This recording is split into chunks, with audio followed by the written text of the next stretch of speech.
So sometimes I start these videos and I think it's gonna start the video, so I stand there like this, and then it takes a picture, and then I have like really awkward photos of me just like. Anyway, hi. I'm gonna talk. Today I woke up and, well, last night I went to sleep and I had a lot of tension on my neck. And I guess I've just been holding a lot of tension on my neck because of like all the stress, and like I don't know, like I just have so much tension here that it's like it hurts. And yesterday I was feeling really sick, and I don't know why, but I had like a massive headache yesterday. And so I was like, wow, I was very unproductive. And when I'm unproductive, I'm very hard on myself. Like I sit down and I'm like, wow, what did I do today? I just had a headache and I just did this. And like, you know what? But I went to bed at night and I went on a blog and I was reading about this 30-year-old woman's blog, and I looked up some self-love tips. And one of the ones that she gave was, it was like a 31-day challenge to self-love. And one of them was was talking about how like words of affirmation really help. Like telling yourself every day, like, I love myself. Like I close the door in the morning and I tell myself I love myself. Or I start the car in the morning and I tell myself I love myself. Or I'm really proud of the work that I did at school. I love myself. And just, it's kind of like teaching your brain how to like understand, okay, like I love myself, I love myself, I love myself, I love myself. And the more you say it, like you stop the words that are negative.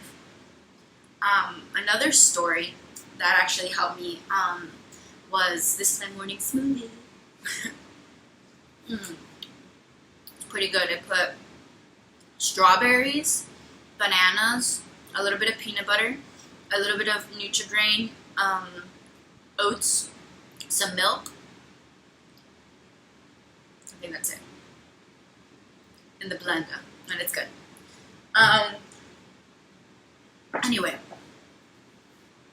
about like 2 years ago, I think, or a year ago, 2 years ago, a friend of mine, her name is Bella. She goes to school with us.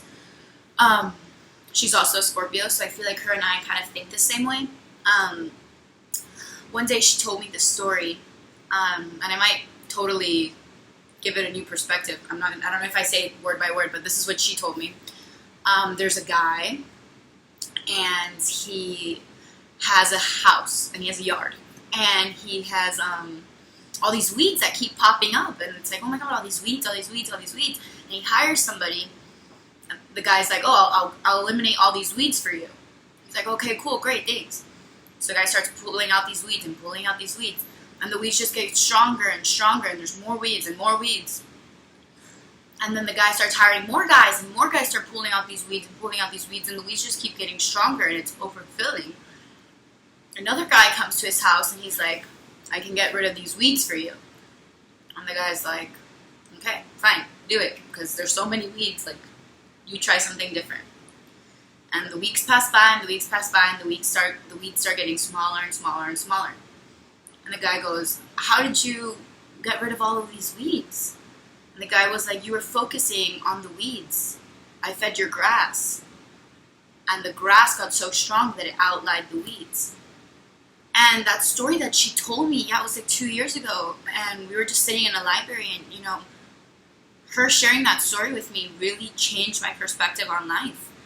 And I really feel like it's important to share stories with people because you never know how much that story is going to affect. For example, it's affected me, and I felt like I wanted to share that because, you know what I mean? It's like your life. You can focus on all the negative things, or you can focus on all the positive things. And if you focus on all the positive things that you want, and yes, I want to work out, and yes, I want to do this, and yes, I want to dance, and yes, I want to sing, I want to paint, I want to create, I want to be a lawyer, all the great things that you want to do, you start forgetting about all the negatives. And you just only start seeing the good, and you're like, yeah, something bad might happen, but so what, you know? Like, I've always thought, like, oh, I go into an audition, I have nothing to lose. all I gain is experience. And a lot of people don't see it that way. A lot of people go into an audition and they're scared that they're gonna mess up, or they're scared that they're not gonna get the part. But you should go in the other way and be like, look, this is who I am, this is why you want me, this is why I'm great for the part. And if you don't choose me, it's okay. But at least I was able to give my voice, give my time, and give my craft, and you know what? And you only gain from the experience. You saw like, wow, I'm really glad I made that choice. Oh my God, I was so funny. Oh my God, I was so confident. And you only gain from auditions, because the next one you might get it, you know? And that's just the same way about life, you know? So anyway, that was just that I wanted to share. Also, I want to share that I started reading this book. It's called The Gift of Imperfections. And it says, letting go of who you think you're supposed to be and embracing who you really are. It's your guide to a wholehearted life. And it's by, I don't like saying names because I usually butcher them, but it's Brene Brown. I don't know how you would butcher that name, but I do. Brene Brown, I'm pretty sure that's the name. She's a writer and research professor in the University of Houston. She's had TED Talks, and they've been viewed by millions, and her work has been featured on PBS, NPR, CNN, and Oprah. So actually, Oprah Winfrey, she recommended this book. It says it's featured on Super Soul Sundays, Oprah Winfrey Network. So yeah, I mean, I started reading it, and a lot of the things that she says, they really help. And I think that's another great thing, like, to do, is just sit down in the morning and like this morning I felt like I wake up with so many ideas, and like, you know, I really try to listen to my inner child. It's like, okay, I understand you have all of these ideas that you want, and I'm like, do, but it's hard because I'm calm on the outside, but in the inside it's like, phew. So I'm in the shower and I'm like, Jesus Christ, I wish I would just shut up. And that's such a bad thing to say to yourself, like, I wish you would just shut up. Like, no, okay, I hear you. I hear that you want to go rollerblading today. We will do that, you know? And I just try to be kind to myself.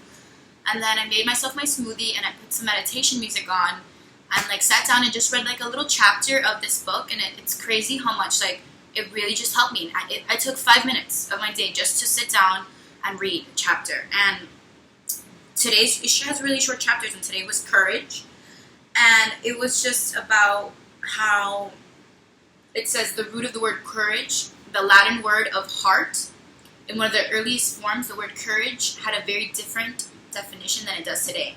Courage originally meant to speak one's mind by telling all one's heart.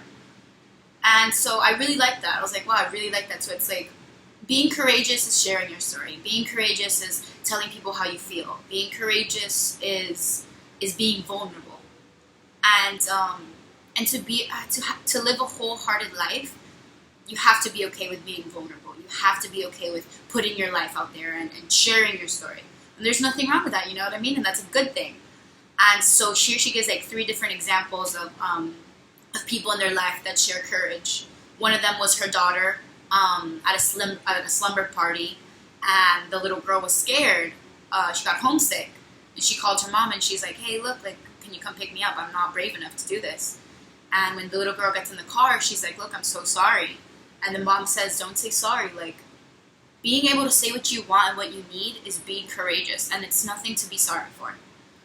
And then she put another one about, and this one really, really got to me because I'm not a parent, but, you know, you don't see the story in your parents' perspective, and I guess this one was really nice. It was about a little girl in preschool, and she has a dance, and they're having like a little recital, and the mother doesn't make it, and the little girl realizes that her mom's not there, and the little girl's torn.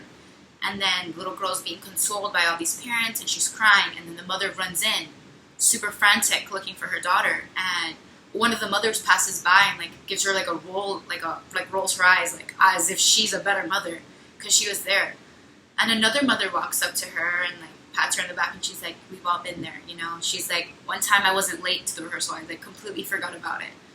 And like, that's practicing courage, because, you know, it's so easy to be like, oh, I'm better than you. Oh, I did my homework today, or I did this. And it's like, you know what?